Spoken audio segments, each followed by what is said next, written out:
बिस्मिल्लाहिर्रहमानिर्रहीम। अस्सलामुअलैकुम वरहमतुल्लाहि वबरकातुहू। मैं अपने तमाम मुअज़्ज़िज़ अपने हम सफ़र साथियों को, अपने तमाम पीर भाइयों को, अपने तमाम मुरीदीन को, अपने तमाम शागिर्दों को, अपने तमाम चाहने वालों को और जो लोग मेरे साथ इस रूहानी सफ़र में शामिल हैं उन तमाम लोगों को, और वो लोग जो मेरे साथ पहले दिन से कदम ब कदम शाना बशाना मेरे साथ साथ चल रहे हैं, और वो तमाम लोग जो सूरह कुरैश के लश्कर का एक हिस्सा हैं, और वो लोग जो दुनिया में जहाँ कहीं भी हों, किसी न किसी सलासिल से उनकी वाबस्तगी हो, किसी न किसी ख़ानदान का हिस्सा हों और रूहानियत के जस्तजू में, अमलियात की तलाश में और सलासिल के ज़िक्र और अस्कार को हासिल करने के लिए हमारे साथ जुड़े हैं, मैं उन तमाम लोगों को, और बिलखुसूस वो लोग जो आम लोग हैं, जो बुज़ुर्गान दीन का अदब करते हैं, औलिया कराम से मोहब्बत रखते हैं, अल्लाह और उसके रसूल से मोहब्बत रखते हैं, और उसकी तालीमात को हासिल करने के लिए और उसकी तालीमात के ज़रिए अपने मसाइल के हल के लिए जो परेशान हैं, जिस्मानी अमराज में जो परेशान हैं, रूहानी अमराज में जो मुब्तला हैं, जादू में जो मुब्तला हैं, नज़र बद में जो मुब्तला हैं, अपने दुश्मनों के शर में जो मुब्तला हैं, किसी न किसी ऐसे शर में जो शयातीन शर फैलाते हैं, उनका कारोबार तबाह कर दिया हो, उनका घर वीरान कर दिया हो, परेशान हो गए हों, बीमारियां जिस्म के अंदर सराहियत कर गई हों, और इन शयातीनों की वजह से उनके घर के अंदर नाइतफाकियाँ पैदा हो गई हों, और वो चाहें कि उनका हल कुरान और सुन्नत की रोशनी में औलिया कराम के ज़ेर साए में उनका इलाज हो और उनकी ज़ेर सरपरस्ती हो, और वो लोग उस हल के लिए हमारे साथ, हमारे सिस्टम, हमारे सिलसिले से जुड़े हैं। मैं उन तमाम लोगों को अपने ख़ानदान कादरिया, सिलसिला सोहरवर्दिया, चिश्तिया, कलंदरिया, अबुल उलाइया, जहांगीरिया, हसनिया, उस्मानिया, तारिकिया, शाज़लिया में एक बार फिर अमलियात के सुल्तान एपिसोड 42 में आपको खुशामदीद कहता हूँ, और ये भी उम्मीद करता हूँ कि आप तमाम लोग खैरियत से होंगे, और अल्हम्दुलिल्लाह हमारा ये कामयाबी का सफ़र अपनी मंजिल की तरफ आगे रवां दवां है। और ये रूहानी लश्कर और ये रूहानी कारवां कि जो पहले दिन से मेरे साथ साथ बयाद शाज़लिया को अपने दामन में समेटे हुए कदम ब कदम चल रहे हैं, मेरे हर अमाल को अपनी बयास की जीनत बनाई हुई है, और वो रूहानी मुअल्लिज, वो आमिलीन, वो मेरे शागिर्द जो दुनिया में जहाँ कहीं भी मौजूद हों और खल्क़ की खिदमत कर रहे हैं, लोगों के इलाज व मुआलजा कर रहे हैं, अमाल कर रहे हैं, ज़िक्र अस्कार कर रहे हैं, अपना सलूक का सफ़र तय कर रहे हैं, उनकी रहनुमाई के लिए ये रूहानी सफ़र जो कि जिसकी रस्सी मेरे वालिद मोहतरम, मेरे पीरो मुर्शिद के हाथ में है, और यही रस्सी अगर हम इसको थोड़ा सा गौर व फिक्र करते हैं तो यही रस्सी बढ़ते बढ़ते बढ़ते बढ़ते बढ़ते अहले बैत के हाथ में चली जाती है। यानी कि सलासिल के अंदर जितनी भी रूहानियत है, सलासिल के अंदर जितने भी अमाल हैं, उन सब का फैज़, उन सब का नूर अहले बैत के बतन से, यानी कि उनके बातनी फैज़ से वो नूर जारी हुआ है। आप किसी भी सलासिल को उठाकर देख लें, किसी भी आप ऐसे वली को उठाकर देख लें जो जिसने अपनी पूरी ज़िंदगी रब की रज़ा में गुजार दी, वो उस वक़्त तक मकबूल बारगाह ना हुआ कि जब तक उसके दिल में अहले बैत की मोहब्बत ना हुई। आप ऐसे अल्लाह के वलियों को देखें कि जो खुद सादात घराने से नहीं थे, वो किसी न किसी और कबाइल से ताल्लुक़ रखते थे, किसी न किसी और ज़ात से ताल्लुक़ रखते थे। उन लोगों ने जब रियाज़तें की, उन्होंने मेहनतें की, और फिर उन्होंने अहले बैत का सहारा ढूंढा कि जैसा कि सरकार दो आलम सल्लल्लाहु अलैहि वसल्लम ने फरमाया था कि मेरे अहले बैत की मिसाल सफीने नूह की तरह है, कि जिस तरह सफीने नूह था, हज़रत नूह अलैहिस्सलाम की कश्ती थी, जो लोग उस कश्ती में सवार हो गए थे वो लोग निजात पा गए थे। तो सरकार दो आलम ने फरमाया कि मेरी अहले बैत भी वो सफीना है कि जिसमें जो सवार हो जाएगा वो निजात पाएगा, वो फैज़ पाएगा, वो आफियत में होगा, उसको हर चीज़ मिलेगी, उसको कसरत मिलेगी, और बिलखुसूस वो कसरत मिलेगी जो आज का अमल सूरह कौसर का है। सूरह कौसर का अमल फातिमी जिसे कहा जाता है,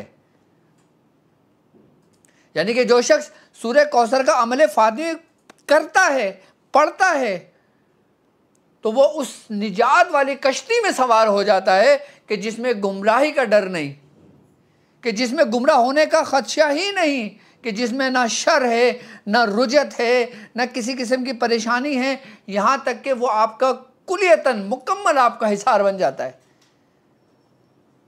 सूरह कौसर हम पढ़ते हैं ना कि इन्ना आतईना कल कौसर, कि बेशक ए नबी हमने आपको कौसर अता की, कसरत अता की। ज़ाहिरी एतबार से अगर हम बात करते हैं तो कसरत बुजुर्गान दीन फरमाते हैं कि जन्नत की एक नहर का नाम है,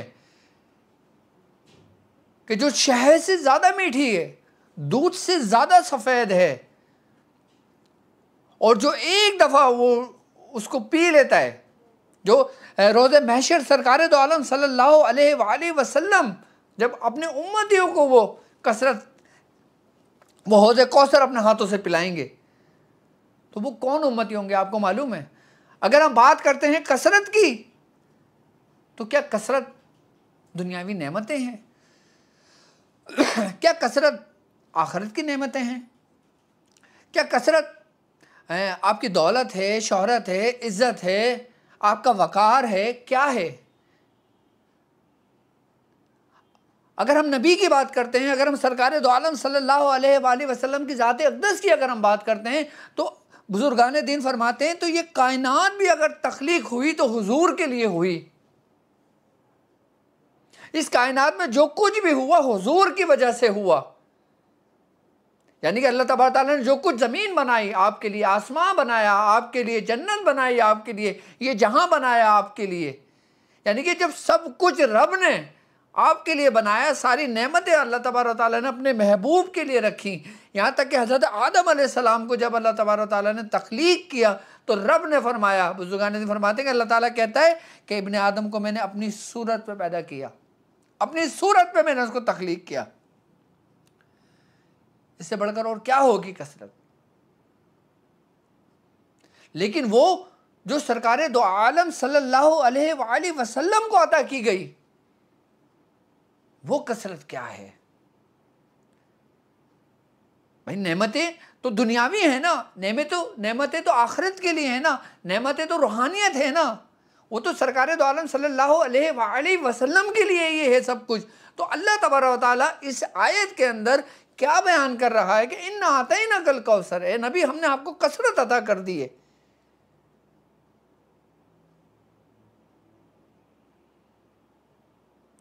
हर चीज में आपको बरकत दे दी है। तो अब हम थोड़ा सा सरकार दो आलम सल्लल्लाहु अलैहि वसल्लम की जिंदगी का मुशाहिदा करते हैं, हम थोड़ा सा उस दौर की तरफ अपना सफर करते हैं, अपना रुख करते हैं। वो कौन लोग थे कि जो नबी का घराना था, कि वो कौन सा घराना था कि जिसको अल्लाह तबारक व तआला ने क़यामत तक के लिए महफूज कर दिया, उस नूर को जो नूर नबूवत था। अगर हम इस अमल की बात करते हैं, इसको अमल फातिमी क्यों कहा जाता है? क्या इस अमल का ताल्लुक हजरत फातिमा तो ज़हरा रजी अल्लाह ताला अन्हा से है? देखो एक बात याद रखना, अल्लाह ताला को तुम्हारा सबसे पसंदीदा अमल मालूम कौन सा है? वो है कुर्बानी। अब कुर्बानी की अगर हम बात करते हैं तो कुर्बानी दो तरह की है। एक वो कुर्बानी जो हम ज़ाहिरी तौर पर करते हैं,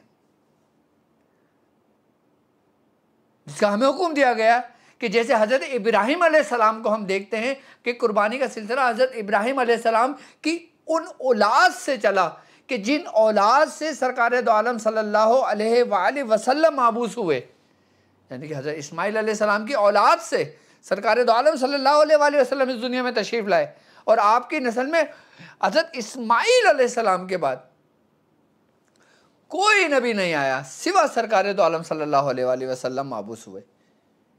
यानी कि अब देखो कि एक कुर्बानी कौन सी है कि जो रब तुम्हें हुक्म देता है कि तुम उसकी राह में कोई जानवर ज़िबा करो, अपनी पसंदीदा चीज़ ज़िबा करो, अपनी पसंदीदा उस औलाद को अल्लाह की राह में पेश करो कि जो जो तुम्हें सबसे ज़्यादा पसंद हो। अब इंसान है, उसको सबसे ज़्यादा पसंद क्या है? औलाद। सबसे ज़्यादा पसंद क्या है? माल। सबसे ज़्यादा पसंद क्या है? शोहरत, दौलत, इज़्ज़त। इंसान का यही कुछ है ना। और इन्हीं चीज़ों का कुर्बान करना ही इसी कुर्बानी के ज़मरे में आएगा ना। अब हम माल के ज़रिए कोई खूबसूरत सा जानवर ज़िबा करते हैं अल्लाह की राह में, हम अपने माल के ज़रिए हम कोई अच्छा खूबसूरत सा जानवर लेकर आते हैं जो अच्छा सेहतमंद हो, हम उसको कुर्बानी कहते हैं। यानी कि अगर इस्लामी महीने को देखा जाए तो इस्लाम का पहला महीना भी कुर्बानी है और आखिरी महीना भी कुर्बानी का है। आखिरी महीना कुर्बानी का वो जो तुम्हारे लिए आफियत है, तुम्हारे लिए इसमें बेहतरी है। अगर तुम कुर्बानी करते हो तो इसमें तुम्हारा भला है। उसको ना तुम्हारा खून पहुंचता है जानवर का, ना गोश्त पहुंचता है। उसको अगर पहुंचता है तो तुम्हारा तकवा, ये कुरान कहता है। साल का आखिरी महीना और साल का इब्तिदाई महीना जो कुर्बानी का था, उस कुर्बानी का कोई जिक्र नहीं है। जबकि वो कुर्बानी जो दीन इस्लाम के लिए हजरत इमाम हुसैन अली मकाम ने दी, अमल फातमी इसको क्यों कहा जाता है? किस लिए कहते हैं कि सरकार दो आलम सल्लल्लाहु अलैहि वसल्लम आपने फरमाया कि फातिमा मेरे जिगर का टुकड़ा है। यहां तक कि सरकार दो आलम सल्लल्लाहु अलैहि वसल्लम फरमाते हैं कि जिसने फातिमा को तकलीफ दी उसने मुझे तकलीफ दी, कि जिसने आपको तकलीफ दी उसने आपको तकलीफ दी। और आपका मकाम और मर्तबा अल्लाह तबारक व तआला ने इस क्या मर्तबा रखा? आपको मालूम कि आप वो वाहिद औरत हैं कि जिनके लिए अल्लाह तबारक व तआला के हुक्म से मलाइका आपके जोड़ा लेकर आए शादी का। कि यहाँ तक कि अगर सरकार दो आलम सल्लल्लाहु अलैहि वसल्लम अपने घर के अंदर बैठे होते और हज़रत फातिमा ज़हरा रज़ी अल्लाह ताला अन्हा बाबा जान कह के आती तो आप आपके अदब में खड़े हो जाते। यानी कि नबी जिनके अदब में खड़े हो रहे हैं, अल्लाह तबारक व तआला ने उनको क्या मकाम अता फरमाया होगा। वो नबी ही की वजह से, लेकिन नबी खुद मोहब्बत करके दिखा रहे हैं कि मैं अपनी आल से जैसे मोहब्बत रखता हूँ ना, तो तुम भी मेरी आल से ऐसी ही मोहब्बत रखो। तो तुमको जो रब ने मुझे कसरत अता की वो उसमें से तुम्हारा भी उसमें से हिस्सा होगा, तब तुम्हें भी कसरत अता होगी। वरना लाख तुम सूरह कौसर का अमल पढ़ते रहो, तुम्हारे दिल में अगर अहले बैत की मोहब्बत नहीं है तो तुम्हें किसी भी चीज़ में कसरत नहीं मिलती। तुम लाख सूरह कौसर 1.25 लाख कर लो, लाख 10 लाख कर लो, 20 लाख कर लो, अगर तुम्हारे दिल में अहले बैत का मोहब्बत ना होगी, अहले बैत का अदब ना होगा, अहले बैत की ताज़ीम ना होगी, अहले बैत की अजमत ना होगी, तो यकीन जानो कि तुम्हारा पढ़ना ना पढ़ना बराबर है।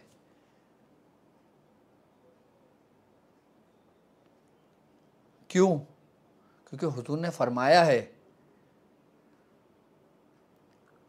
अब हुजूर ने अहले बैत कौन है कि आपने अपना जो चादर मुबारक थी आपने जब जब ढापा था तो सबसे पहले कौन था? और फरमाया कि यही मेरा घराना है। मौलाए कायनात हज़रत अली रज़ी अल्लाह ताला अन्हो, हज़रत बीबी फातिमा ज़हरा रज़ी अल्लाह ताला अन्हा, हज़रत इमाम हुसैन इमाम हसन रज़ी अल्लाह ताला अन्हा,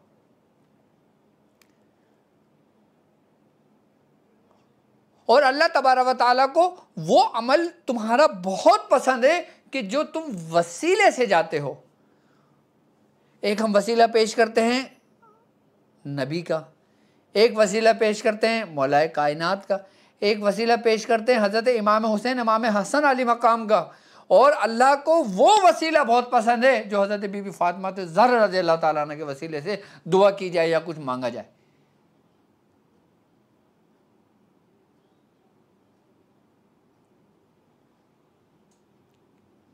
क्योंकि आपके बतन में वो नूर करार पाया कि जिससे नबी की आल क़यामत तक के लिए महफूज कर दी गई। इन्ना आतैना कल कौसर। अब तुम चाहते हो कि रोज़े महशर में तो तुम्हें हुजूर अपने दस्ते मुबारक से कौसर का जाम पिलाएं, और तुम चाहते हो कि तुम्हें दुनिया में भी मिले, तो तुम अहले बैत का दामन थामो और वो अमल जो जिसको कहा जाता है सूरह कौसर का अमल फातिमी, यानी कि तुम सूरह कौसर की रूहानियत को पाना चाहते हो ना, नहीं करो दुनियावी मामलात के लिए, नहीं करो किसी और मामलात के लिए, तुम सिर्फ इस अमल को कर लो तो तुम्हें रब उन नेमतों से नवाजेगा जो तुम्हारे ज़हनो गुमान में भी नहीं होगी। इस अमल का करने से सबसे बड़ा फ़ायदा आपको मालूम क्या होगा? कि सबसे वो कि जिनकी औलाद नहीं है, कि जिनकी शादी को 20 साल हो गए, 25 साल हो गए, 30 साल हो गए, यहाँ तक कि उन औरतों को हैज़ आना बंद हो गया हो, ये अमल करना शुरू करें। इसकी बरकत से उनका हैज़ जारी होगा और वो माँ बनने के काबिल होगी। क्यों? क्योंकि रब को कौन सा अमल पसंद है? जो उसके महबूब तरीन बंदों के वसीले से मांगा जाए, उनके सदके मांगा जाए, उनके तवस्सुल से मांगा जाए। रब को वो अमल बहुत पसंद है तुम्हारा। कि रब ने जिस घराने को महफूज कर दिया, कि रब ने जिस घराने को मखसूस कर दिया, उस घराने की क्या शान है कि इन्ना आता ही ना कल कौसर अता की गई। कि रब अपने महबूब से कह रहा है कि महबूब हमने तुम्हें अता कर दी। अब महबूब ने किसको अता की? भाई जब कसरत किसी को दी जाती है, जब किसी को मुंतकिल की जाती है, तो यकीनन कसरत बढ़ती है। तो सबसे पहले वो कसरत किसको अता हुई? आपके घराने को। नबूवत का सबसे पहले नूर कहाँ मुंतकिल हुआ? आपके घराने में। नबूवत का फैज़ कहाँ से चला? आपके घराने से। विलायत का दर, कि विलायत के जिसको कहा जाता है कि ये अल्लाह का दोस्त है, उसका दरवाज़ा भी आप ही के घर से खुला। नबूवत का दरवाज़ा अगर बंद हुआ कि आपके बाद कोई नबी नहीं आएगा, तो फिर आपके बातिन से जो फैज़ जारी हुआ विलायत का, वो भी आप ही के घर से जारी हुआ, वो भी अहले बैत से जारी हुआ। तो हर चीज़ की बुनियाद तो अहले बैत है। तो फिर हम अहले बैत को छोड़कर कैसे कामयाब हो सकते हैं? जब हम सूरह कौसर पढ़ रहे हैं तो फिर हम अपने दुनियावी मकासद के लिए, हम औलाद के लिए, हम दूसरे मामलात के लिए जब हम इस अमल को करेंगे तो सारा फैज़ तो वहीं से आ रहा है, सारा दरिया तो वहीं से बह रहा है। दुनिया में जितनी भी कसरत फैली है वो अहले बैत से फैली है, रूहानियत की, दीन इस्लाम की। दीन इस्लाम अगर आज जिंदा है तो वो अहले बैत की उन कुर्बानियों की वजह से है जो अहले बैत ने कुर्बानियां दी हैं। और वो अहले बैत के जय्यद कि वो सरकार दो आलम सल्लल्लाहु अलैहि वसल्लम के रफ़ीक कि जिन्होंने हुजूर के साथ एक वक्त गुजारा, अमीरुल मोमिनीन जिन्हें कहा जाता है, कि जब अहले बैत आते थे तो आप खड़े हो जाया करते थे।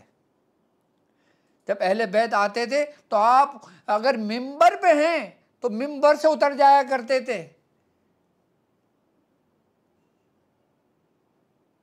कि जब वो अमीरुल मोमिनीन थे, हज़रत उमर फारूक रज़ी अल्लाह ताला अन्हो, आप मिंबर से उतर जाया करते थे आपके अदब में। क्यों? क्योंकि आपको मालूम था कि इस कायनात में जितना भी नूर बढ़ता है, जितना भी फैज़ बढ़ता है, जितने भी सिलसिले का फैज़ बढ़ता है, ज़िक्र अस्कार का फैज़ होगा, सब जो कसरत से इस दुनिया, इस कायनात में जो अमल फैला है, वो अहले बैत की वजह से फैला है। ये है कसरत। अगर हम इसकी बातनी तफसीर की बात करते हैं तो कसरत अहले बैत जो सरकार दो आलम सल्लल्लाहु अलैहि वसल्लम को अता की गई, और जब वो दरवाज़ा खुला जिसे विलायत का दरवाज़ा कहा जाता है, तो वहाँ से कसरत आप खुद देख लो, अपनी आंखों से देखो कि आज उस ज़माने को 1400 साल गुजर गए हैं। उस 1400 साल में जितनी भी रूहानियत, जितने भी अमाल, जितने भी तरीक़ेकार, जितने भी कुरान का फैज़, कुरान का नूर, जिसने भी कुरान को समझाया तुम्हें, वो अहले बैत के घराने से है।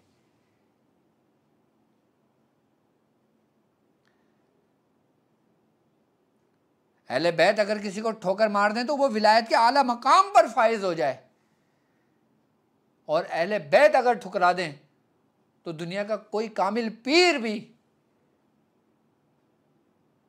कुछ भी नहीं कर सकता, जर्रा बराबर भी, राई के दाने के बराबर भी। इसलिए उस बात से डरना, उस काम से डरना, उस नाराजगी से डरना जो अहले बैत की नाराजगी है। सब कुछ करना, क्योंकि ये रोशनी, ये नूर का जो ट्रांसफार्मर है, यही अहले बैत का कल्ब अथर है।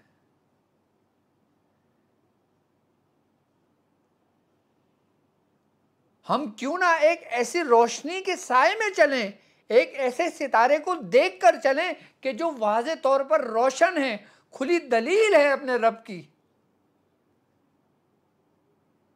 पहले के ज़माने लोग सफ़र किया करते तो सितारे देख देख के सफ़र किया करते थे, तो रूहानियत का सफ़र हम बग़ैर देखे कैसे कर सकते हैं अल्लाह के वली? कि ऐसा अमल कि जो आपका सफ़र अगर सदियों का है तो उसको सालों में समेट दे, जो सालों का है उसको महीनों में समेट दे, जो महीनों का है उसको हफ्तों में समेट दे, और जो हफ्तों का है वो दिनों में, जो दिनों का है वो घंटों में समेट दे, और जो घंटों का है वो मिनट और सेकंड में इंसान की तकदीर बदल जाए।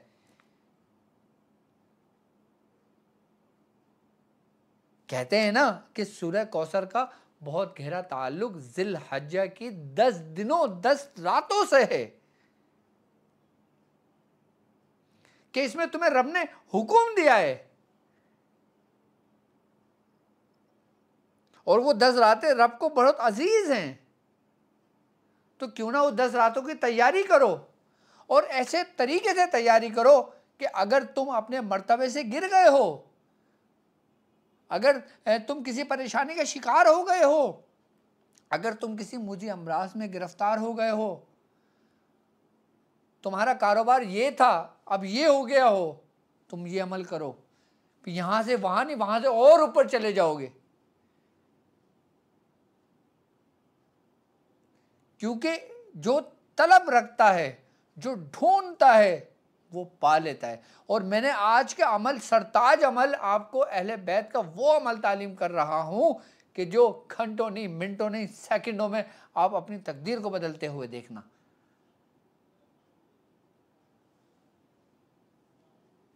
कि सूरह कौसर किस तरह इंसान की तकदीर को बदल देती है। एक है, आप सूरह कौसर पढ़ लें, अल्लाह ताला आपको नवाजेगा, अल्लाह ताला आपको बरकत देगा, अल्लाह ताला आपको सवाब देगा।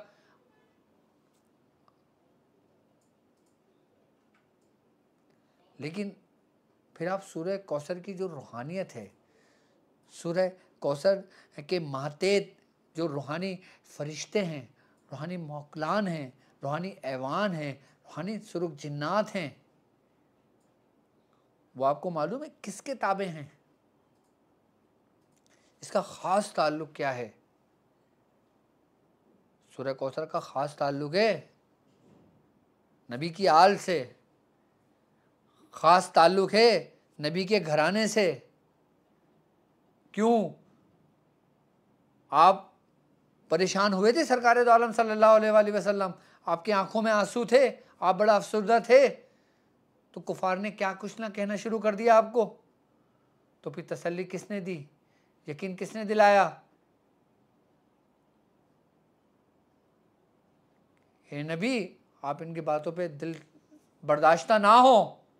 इन्ना आता ही ना कल कौसर कि फसल ली रब्बी का वनहर, कि अब आप अपने रब की नमाज पढ़ें, अपने रब की इबादत करें और कुर्बानी करें। इन्ना शानिया का हुवल अब्तर, कि आपका दुश्मन जो ऐसी बातें कर रहा है ना आपकी औलाद के मुतालिक, आपके आल के मुतालिक, आपके अहले बैत के मुतालिक,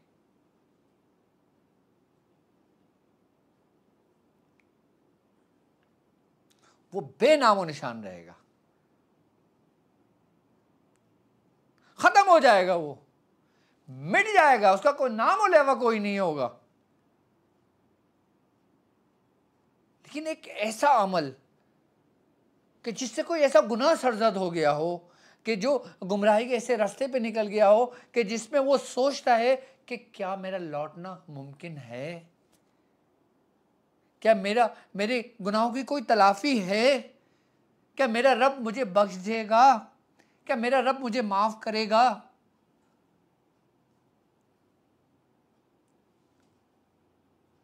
तो मैं ऐसा अमल तुम्हें तालीम करूंगा कि जो तुम्हें रब के करीब भी कर देगा और तुम अपना खोया हुआ मकाम भी पालोगे,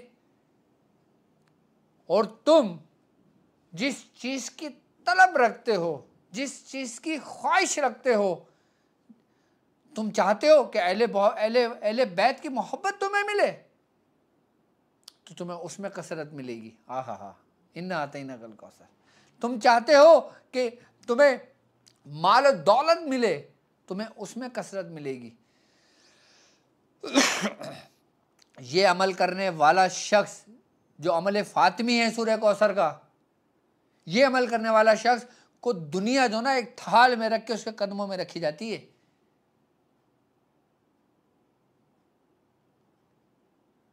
क्योंकि अब हम दुनिया की कसरत की बात नहीं कर रहे, अब हम दुनिया की कसरत को तलब नहीं कर रहे, वो तो हमें मिलनी ही मिलनी है।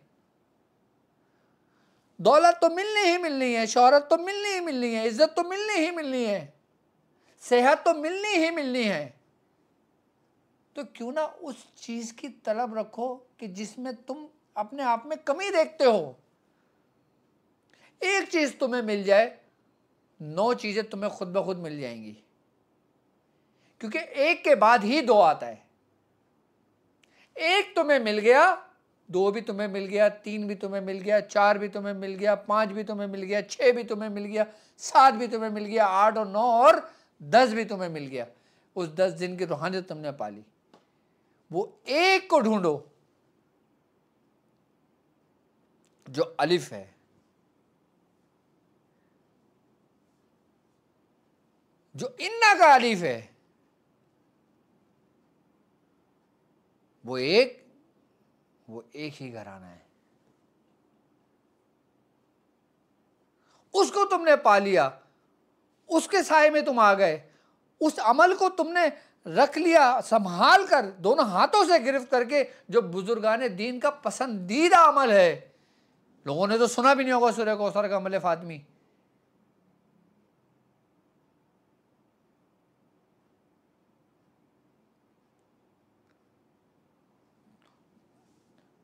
नहीं करो 40 दिन, नहीं करो 100 दिन, नहीं करो 60 दिन, चंद दिनों में ही अपने उन खोए हुए मकासिद को पालो।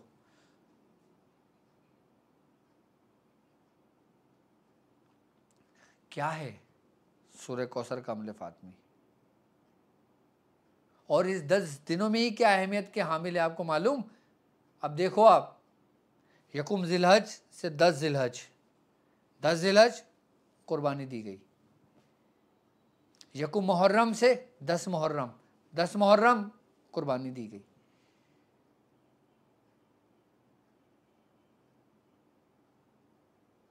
वो भी कुर्बानी का महीना, ये भी कुर्बानी का महीना, और इसमें रब तुम्हें हुक्म भी दे रहा है कि तुम अपने रब के लिए नमाज पढ़ो और कुर्बानी करो।